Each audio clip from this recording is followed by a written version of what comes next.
정말 매수는 전멸이에요. 와, 강남에서도 가장 핫한 반포에서 매수세가 지금 이 정도로 없다고 하면, 야, 요즘 분위기가 또 되게 짧은 기간 동안 오락가락 하는 것 같아요. 맞아요. 그렇지 않아요? 네. 한 4개월 동안의 변화를 얘기하라고 하면 어떻게 얘기할 수 있을까요? 4개월 동안요? 네. 대체 규제 이전에는 매물도 없고 네. 천정부지로 그냥 계속 금액만 올라갔고 뭐 매수자분들 찾는 거에 비해서 매물이 제일 없는 게 문제가 있긴 있었죠. 아, 그 규제 전에. 네, 맞아요. 사실 저는 그 규제 전도 한 2-3단계로 나누고 싶거든요. 음. 이렇게 마치 그 아이유 고음처럼 뭔가 따 이런 느낌이 현장에서 있지 않았을까 싶은데 실제 그랬나요? 그 토지 거래 허가가 그쪽이 잠깐 풀렸을 네, 때? 잠깐 풀렸었잖아요. 네. 그러면서 확 타올랐다가 한번 묶였잖아요. 다시 또 묶었죠. 근데 아이고. 묶였을 때 좀 잠잠할 줄 알았는데 약간 좀 학습 효과가 있어서 그런지 네. 집주인분들도 뭐 내릴 생각도 별로 안 하시고 조정 네. 올 거라 생각도 안 하시고 뭐 다시 풀린다고 하면 그때 또 올릴 거니까 오를 네. 거니까 뭐 그걸 기대해서 사시려는 분들도 계속 계셨고 네. 거의 계속 그냥 상승 유지했던 것 같아요. 그러다가 이제 규제가 딱 나오면서 완전 찬물 끼얹은 것처럼 조용해졌어요. 와. 일단 규제 한 방은 지금 강력했다 이 말이네요. 네, 맞아요. 그러면은 궁금한 게 뭐냐면 이제 규제가 들어오고 나서 이게 두 갈래가 있잖아요. 물건을 갖고 있는 사람과 살려는 사람. 그 찬물이 한쪽에 가면 갈 수도 있고 두 명에게 다 갈 수도 있잖아요. 실제 현장 느낌은 어떤가요? 그러니까 규제가 생기고 나서 네. 매도자분들 같은 경우에는 급한 분들이 없으세요. 반포는 그냥 네. 뭐 지금 아니면 뭐 시기적으로 봤을 때 추후에 팔면 된다고 하시는 분들도 많고 굳이 지금 매수세도 없는데 네이버 광고로 내가 내 집이 올라가면서 그냥 안 팔리고 있느니 그냥 매물을 거두겠다. 그래서 거두시는 분들 그리고 매수 분들 같은 경우에는 그냥 기존에 그 매수 문의 주셨던 분들 중에 규제 전에 그 분들 같은 경우에는 뭐 금액 조정이 됐냐 아니면 뭐 괜찮은 물건 나왔냐 뭐 그런 거 문의 외에는 신규로 들어오는 질문은 거의 문의는 없었던 것 같아요. 두 명이 다른 길을 보고 쭉 걸어가는 네, 느낌인데요. 맞아요. 완전 다르더라고요, 입장이. 근데 사실 조금 그 대책 나오고 나서 뉴스에서는 사실 정반대의 뉴스도 되게 많이 나왔거든요. 네. 뭐 금매가 막 쏟아지고 맞아요. 있다. 뭐 이런 뉴스도 잠깐 보였고 또 한편으로는 전혀 금매가 안 나오고 있다. 뭐 이런 뉴스도 보였고 실제 현장에서 느끼기에는 어때요? 좀 전에 말씀드렸지만 반포는 금매가 없다고 말씀드렸잖아요. 보통 그 매도자분들이 만약에 내가 팔아야 되는 상황이 오는 거를 대비해서 대부분 세무사 분들이나 그런 분들하고 다 상담을 끝내셔서 저희보다 더 잘하세요. 언제 금액으로 팔아야 나한테 이득이라는 걸. 그래서 뭐 급하게 나오는 매물도 없고 어차피 지금 시기가 아니면 굳이 그 팔 필요 없이 그냥 기다려야겠다. 당연히 이제 금매가 없으니까 뭐 지금 매수자분들도 그냥 마냥 기다리는 지금 규제 이후에 어쨌든 규제 이후에 금매가 나올 거라고 생각하는 매수자분들과 네. 어차피 급한 거 없이 지금 팔 필요 없다. 네. 이렇게 해서 그냥 이렇게 좀 줄다리기 상황인 것 같아요. 매수자분들은 그냥 기다리겠다. 네. 관망하겠다. 그럼 거래가 잘 안 일어나겠네요. 맞아요. 거의 잘 안 일어나고 진짜 기존의 매수 손님들 문의가 뭐 10건 정도였다면 네. 거의 진짜 한 건 있을까 말까인 것 같아요. 지금 매매는. 덥기도 덥고. 맞아요. 일단 휴가철인 영향도 있긴 한데 그래서 저희도 일단 휴가철 끝나고 나면 일단 전세 수요도 더 돌아오니까 네. 일단 그거를 보고 있긴 한데 일단 매매는 거의 이제 전멸이라고 생각하시면 돼요. 문의가. 이야. 그럼 현장에서 느끼는 소장님의 입장에서는 지금 이제 627 대책이 나왔고 찬물 거래가 이제 축 줄었는데 실제 이제 또 강남은 쉽게 빠지지는 않잖아요. 뭐 거래량이 좀 푹 줄어들 수는 있겠으나 좀 어떻게 움직일 거라고 보세요? 그냥 현장에서 느끼기에. 일단은 매수자분들은 현금을 쥐고 계신 무주택자 분들은 일단 관망을 하겠다. 어차피 지금 규제 나온 지 한 달? 한 달 반 정도밖에 안 됐잖아요. 그래서 일단 한번 분위기를 보고 그때 결정하겠다.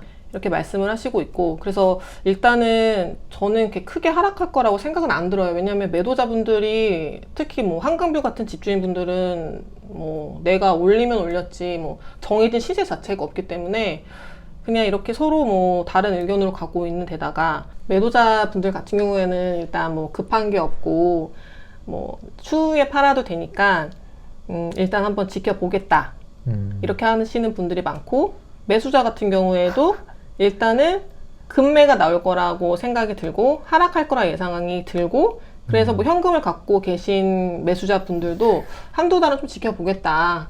왜냐면 아직 규제 나온 지 한 달 반 정도밖에 안 됐기 때문에 지금 당장은 모르지 않냐. 그래서 좀 지켜보겠다.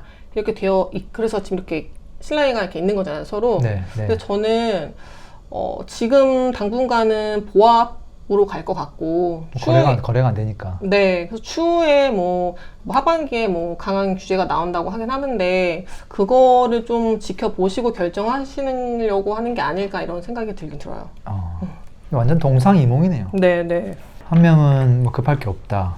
한 명은 좀 기다려보자. 하락할 수도 있으니까. 근데 만약에 기다렸는데 하락을 안 하고 계속 행보만 하면 그 다음에는 어떻게 해야 되는 걸까요? 누군가가 선택을 해야 될 거 아니에요? 맞아요. 그래서 저는 둘 다 그냥 계속 이렇게 갈 수는 없잖아요. 맞아요. 그래서 저는 무주택자 분들이 오시면 네. 본인이 어느 정도 일정한 그 기준을 정한 다음에 뭐 20%면 20%, 10%면 10% 어느 정도 일정한 하락을 했을 때 잡아야겠다는 기준을 세워놔야지 그게 아니라 그냥 마냥 기다리면 이게 사람이 하락장에서 사는 게 쉽지가 않거든요. 네. 그래서 그렇게 결정을 미리 해두셔라. 기준을 세워두고 현금을 갖고 계셨다가 본인이 판단하는 시기가 오면 그때 사야 되는 시기니 그때까지 한번 시기를 보자 이렇게 얘기를 말씀드리는데 쉽지는 않죠. 그렇게 하기가. 근데 또 이제 한편으로는 사실 시기와 상관없이 또 내 집 마련하는 분들이 있긴 하잖아요. 조금 뭐 분위기가 어려울 때도 거래를 하시는 분도 있을 것 같기는 한데 그런 분들이 없어요? 근데 저도 그렇지 않아도 그거에 대해서 한번 생각을 해봤는데 네. 그런 거를 지금 제가 뭐 지금 매수세가 어떤 사람들이 붙었고라는 그런 통계적인 걸 얘기하기 어려울 정도로 진짜 매수세가 없어요. 그냥 기존 고객이 뭐 괜찮은 가격 나온 거 있냐 뭐 그 정도 문이고 정말 매수는 전멸이에요. 와. 강남에서도 가장 핫한 반포에서 매수세가 지금 이 정도로 없다고 하면 다른 곳들도 당연히 영향이 많겠다. 근데 물론 이제 뭐 금액에 따라 또 대출 여파가 적게 받는 곳도 있긴 하니까 뭐 그것은 분위기 다를 수 있긴 하지만 네. 어쨌든 지금 상급지 중에 상급지잖아요. 네. 여기가 이러면 유사한 상급지의 분위기는 비슷할 거다라고 봐도 되겠네요. 뭐 예를 들면 뭐 갑자기 뭐 역삼이나 네. 뭐 대치나 네, 네. 뭐 압구정 넘어서 저기 뭐 한남이나 왠지 좀 분위기 비슷하지 않을까 싶은데 혹시 뭐 들리는 이야기가 있던가요? 이번에 그 627 그 규제가 네. 현장에 있으신 분들은 뭐 많이 느끼겠지만 정말 고가 아파트 시장을 겨냥해서 나왔다라는 느낌이 들 정도로 되게 강하거든요. 왜냐하면 뭐 제 주변 지인 분들 같은 경우는 대부분 일반 대기업 직장인 분들이 많은데 네. 그분들이 이제 저한테 물어볼 때는 뭐 반포에 뭐 집 사시는 뭐 분들 보면 뭐 전액 현금이거나 뭐 대출 거의 안 받지 않냐 이렇게 얘기를 하는데 오히려 고소득자일 경우에 대출을 정말 본인이 받을 수 있는 한 그 영끌을 해서 다 받으시거든요. 10억, 20억은 정말 흔하단 말이에요. 와. 근데 그거를 이것도 반전인데. 네, 그러니까 어떻게 보면 그걸 감당할 수 있는 수준이 되시니까 그러니까 젊은 고소득자, 자산이 많지 않은 젊은 고소득자 분들은 대출을 받을 수 있는 만큼 받기 때문에 저는 오히려 10억 이하 대출 받는 분들을 본 적이 없어요. 그 정도로 많이 받으시는데 이거를 6억으로 끊어버리니까 네. 뭐 새로 뭐 무주택자가 사는 것도 솔직히 힘들고 뭐 갈아타는 건 어떻게 보면 더더욱 어렵죠. 야, 그러면 만약에 반포 아파트가 뭐 좀 저렴한 게 30억 아닌가요? 느낌상. 좀 비싼 거는 이제 똑같은 국평이라 하더라도 네네. 40억, 50억, 뭐 60억까지 찍잖아요. 근데 그랬을 때 그 정도 되는 금액을 이제 국평을 매수할 때 고소득자가 진짜 최대로 대출을 많이 하면 보통 얼마까지 보통하나요? 원래 기존에 했을 때는 그 집값 KB 시세 기준에서 50% 정도까지는 가능했었어요. 소득에 문제가 없으면 그렇죠. 대출 자체에도. 그래서 저는 뭐 20억, 뭐 25억도 뭐 흔하게 있었고. 야, 어떻게 보면 그분들한테는 전략이다, 그렇죠? 맞아요. 오히려 뭐 내가 감당할 수 있는 수준 안에서 뭐 받는데 뭐 크게 무리는 없다. 뭐. 그 능력이 엄청 되지만 이제 나이가 젊고 맞아요. 모아둔 건 없을 때 네. 자산을 미리 사두고 싶은 거잖아요. 네, 맞아요. 근데 사놨는데 얘가 쫙 올라가 주니까. 네, 네. 근데 이게 작년까지는 그 지금 계속 말한 그 젊은 고소득자가 풀 대출을 껴서 사는 게 작년까지는 어느 정도 가능했던 것 같은데 이제는 정말 20평대 반포, 20평대 살려면 40억 정도는 생각하고 들어와야 되니까 그럼 기본적으로 20억 이상 아니 더 있어야 되는 거잖아요. 30억 이상 있어야 되는 거잖아요. 그렇죠. 완전 길이 막힌 거죠. 자산이 없는 젊은 고소득자는. 그건 이제 그건 이제 소득은 정말 높은데 자산이 좀 적었던 연끌 대출을 하는 그분들을 대상으로 사실은 완전한 타겟이네요. 맞아요. 저희는 완전 그렇게 공감을 해요. 그분은 문제는. 대출을 정말 갖고도 남을 정도의 능력이 되지만 네. 타겟이네요. 그 반대로 이제 나이가 좀 드시고 자산은 엄청 많고 대출을 할 생각 없고 대출은 만 3억만 할게요. 50억짜리 사는데 예를 들어서 그분들은 아무 타겟이 안 되잖아요. 맞아요. 타격 안 돼요. 근데 그분들조차 그런 분이 계시거든요.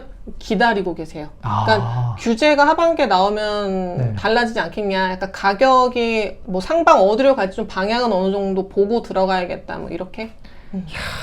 이것도 포인트네요.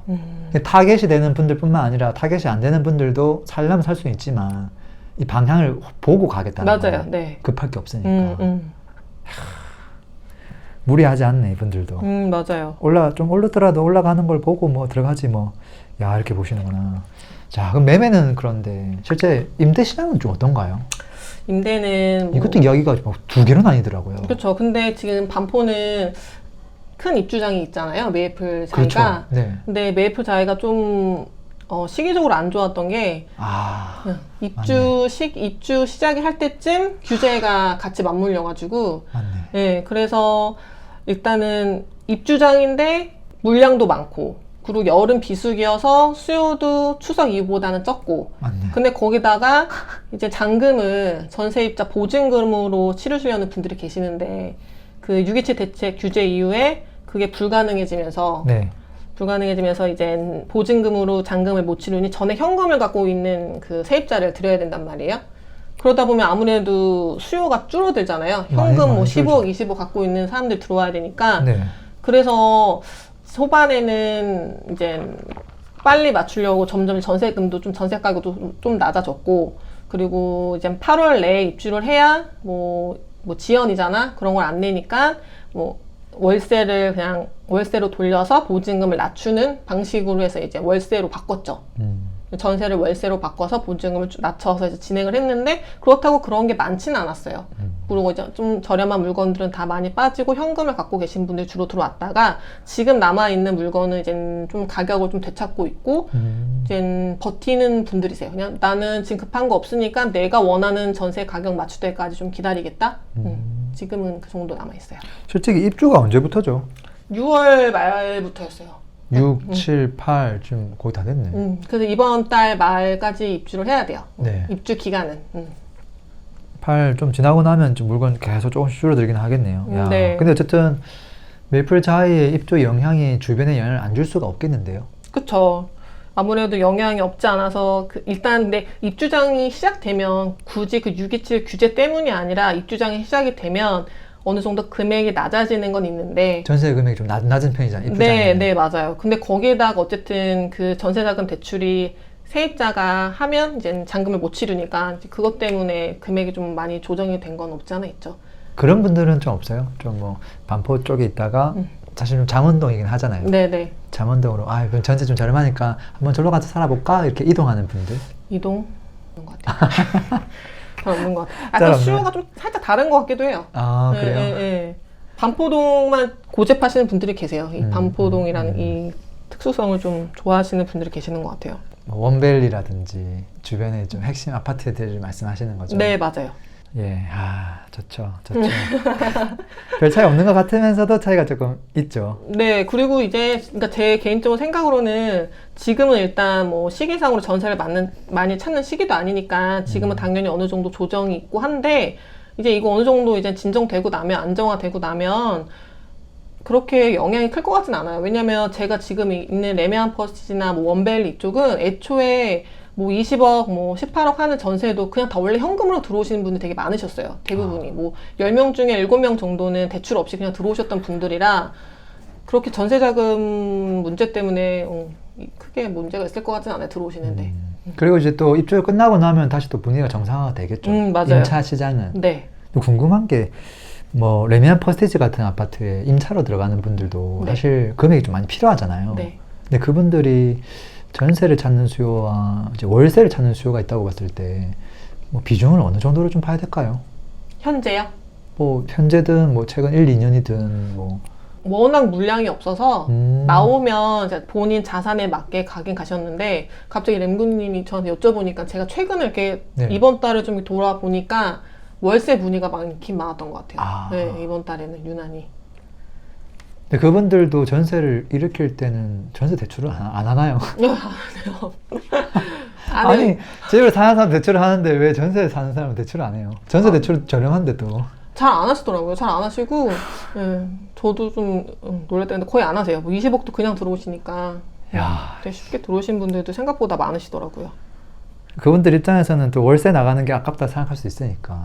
그쵸. 또 다른 한편으로는 되게 젊은 분들 같은 경우는 뭐 월세 1,000, 2,000씩 내고 사는 사람도 있거든요. 맞아, 있어요. 가끔씩 그런 분 있잖아요. 네네네. 근데 오히려 그냥 돈을 모아뒀던 분들이 은근히 또 대출 없이 임차를 많이 들어온다. 저 하나 들었던 게, 네. 그 집이 월세가 1,000만 원이 넘었었거든요. 네. 근데 이제 거의 만기가 다 돼갈 쯤이 돼서 집주인분한테 이제 전화를 해서 여쭤보니까 월세잖아요. 근데 들어올 때 본인이 어느 정도 이렇게 살짝 리모델링을 다 하고 들어오셨대요. 아, 임차인이? 네. 근데 좀 어쨌든 그 집주인분은 조금이라고 하셨지만 어쨌든 화이트 톤으로 이렇게 바꾸고 들어오셨나 봐요. 근데 이게 세입자가 들어오면서 하기가 쉽지가 않잖아요. 그냥 월세인데 가뜩이나. 진짜 보기 어렵죠. 네. 그래가지고 이제 집주인분이 말씀하실 때는 그렇게까지 했는데 뭐 나가겠냐 이렇게 말씀하셨거든요. 그래서 저희도 어쨌든 월세를 1,000만 원 넘게 내면서 그렇게까지 들어오는 사람도 있구나 그렇게 얘기했었어요. 생각보다 차이가 좀 있긴 하니까. 네. 저도 옛날 기억이 좀 나긴 하네요. 저 예전에 신혼집 말을 할 때 그때 뭐 진짜 무슨 주공 아파트 같은 막 개나리 이런 이름이 들어간 복도식 이런 아파트였는데 너무 허름한 거예요. 신혼집인데. 그래서 제가 그 집주인한테 전세금 제가 1,000만 원 올려드릴 테니까 화장실 조금 수리해 주시면 안 돼요? 부탁했거든요. 근데 그 돈 받으셔가지고 최소한의 비용으로 수리를 깔끔하게 화장실만 해주셨거든요. 근데 그 경우도 이제 제가 이제 직접 다 하긴 힘드니까 그렇죠. 전세금을 주면서 했는데 그때 기억이 조금 나긴 하네요. 야. 자, 그러면은 소라님 입장에서는 뭐 물론 미래를 알 수 없기는 한데 언제까지 횡보만 할 수는 없잖아요. 그렇죠. 결국은 누군가는 결정을 나는 해야 된다. 뭐 물론 매도자가 금액을 좀 내려줄 수도 있고 안 해줄 수도 있고 그 다음에 매수자 입장에서는 나온 금액에 그냥 뭐 살 수도 있고 물론 이제 지금 당장이 아니라 조금 이제 시간을 보고 서로 이제 어떤 행보를 하는지 방향을 보면서 결정하긴 할 것 같은데 근데 중요한 건 뭐냐면 강남이 좀 많이 올랐단 말이에요. 맞아요. 진짜 많이 올랐죠. 그게 사실 가장 큰 걸림돌이긴 하거든요. 네. 어떻게 보세요? 야, 지금 이런 높은 가격에 매수하는 사람들의 마음과 소장님이 또 이게 소개할 때 또 마음 거기 또 괴리감도 있을 것 같기도 한데. 근데 저는 솔직히 지금 네. 그러니까 일단 사실 집값이 너무 많이 올라서 이젠 뭐 투자로 들어온다는 것 자체도 어렵고 너무 많은 규제 때문에 실거주를 해야 되기 때문에 뭐 그런 것도 어렵긴 하지만 누가 저한테 이젠 앞으로 지금 램군이 물어보신 것처럼 어떻게 갈 거냐 물어보면 일단 지금 나오는 규제들이 대부분 다 수요를 억제하는 정책이잖아요. 네. 근데 이렇게 공급은 늘리지 않고 수요를 억제하는 정책만 하면 어디선가 부작용이 난다는 생각이 들거든요. 지금 뭐 이거를 부작용이라고 볼 수는 없지만 일단 주담대를 6억까지 막아두니 이미 뭐 저희 사무실에 오는 대출 상담사 분들은 이거 이제 돌려서 사업자 대출로 해서 이렇게 해서 해준다. 뭐 손님 오면 이렇게 얘기하라 이렇게 한단 말이에요. 네. 어떻게든 뭘 만들어내요. 할 수 있는 방법을.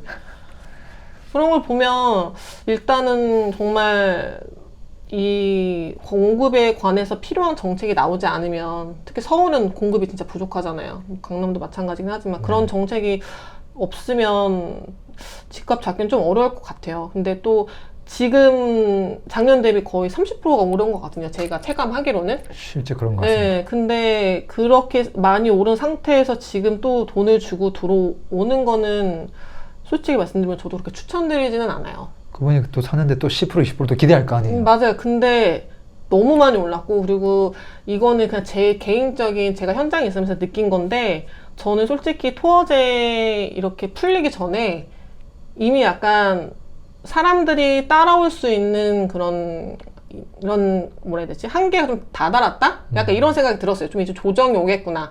근데 토화제가 풀리면서 어떻게 보면 불을 또 지폈고, 네, 이렇게 그렇게 해가지고 저는 일단은 지금 규제가 또 나오면서 사람들도 이제 뭐 추이를 지켜보면서 약간 보고 있긴 한데 어느 정도 한계치는 좀 온 것 같아요. 오르는 게. 그렇죠. 아무리 좋은 입자도 무한정 오를 수는 네, 없으니까요. 너무 많이 올라서. 사실은. 또 단기에 급등하면 조정장이 한 번 또 와야 되고, 맞아요. 날씨가 너무 더우면 소나기 내려야 되고, 네네. 뭐 그런 거 아닐까 싶긴 합니다. 그러면 마지막으로 그래도 강남 부동산 관심 있는 분들은 분명히 많거든요. 그분들이 뭐 조금 앞으로 이런 부분들 조금 관심을 가지면 좋겠다라든지 뭐 좀 조언을 해주고 싶은 부분이 있을까요? 그래도 좀 자산이 많은데 살 게 강남밖에 없거든요, 사실. 네. 누군가에게는. 네. 그리고 또 언젠가에 또 좀 조금 저평가되는 구간도 오겠죠. 근데 그랬을 때 또 결국은 또 그것밖에 살 게 없을 텐데 또 그런 분들에게 또 그때 좋은 시기가 왔을 때 또 놓칠 수도 있잖아요. 물론 지금 당장 사라는 게 아니라 그때 어떤 마음으로 좀 접근을 하면 좋을지 강남을 바라보고 접근할 때. 그러니까 일단은 강남이라고 다 오르는 시장은 지났잖아요. 뭐 이제 매수자분들도 똑똑해져가지고 뭐 오르지 않을 것 같은 뭐 한 동짜리나 뭐 메리트 없는 아파트는 애초에 이제 관심을 두시는 것 같진 않아요.